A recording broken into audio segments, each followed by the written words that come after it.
السلام علیکم پیارے دوستوں، ہم امید کرتے ہیں کہ آپ سب خیریت سے ہوں گے۔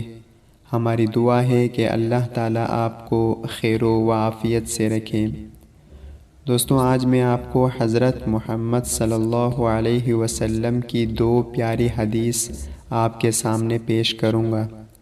آپ سب دوستوں سے گزارش ہے کہ اس حدیث کو اپنے دوستوں کے ساتھ ضرور شیئر کریں، ساتھ میں چینل کو بھی سبسکرائب کر لیں۔ آپ سب دوستوں کا بہت شکریہ۔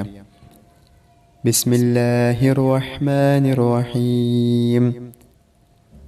حضرت انس بن مالک رضی اللہ عنہ سے روایت ہے کہ رسول اللہ صلی اللہ علیہ وسلم نے فرمایا، جماعت کی نماز کا ثواب گھر اور بازار کی نماز سے 25 حصہ زیادہ ہے، مگر یہ اس وقت جب کہ اچھی طرح وضو کرے، پھر مسجد جائے اور صرف نماز ہی کا شوق اس کو مسجد لایا ہو تو اس کا ایک قدم ایک خطا مٹا دے گا اور دوسرا قدم درجہ بلند کرے گا، اور جب تک وہ نماز پڑھتا رہتا ہے فرشتے اس کے لیے دعا کرتے رہتے ہیں، کہتے ہیں اے اللہ اس کی بخشش فرما، اس پر رحم فرما، اور جب تک نماز کا انتظار کرے گا نماز ہی میں شمار ہوگا۔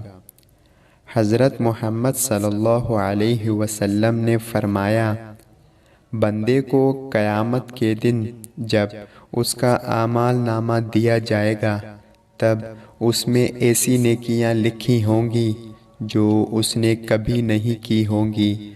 وہ پوچھے گا، یا رب یہ نیکیاں کہاں سے آئیں؟ اللہ تعالیٰ ارشاد فرمائیں گے، تیری بے خبری میں لوگوں نے تیری غیبت کی، یہ نیکیاں ان کے غیبت کرنے سے تجھے ملی ہیں۔ اللہ تعالیٰ ہم سب کو اس پیاری حدیث پر عمل کرنے کی توفیق عطا فرمائے۔ السلام علیکم۔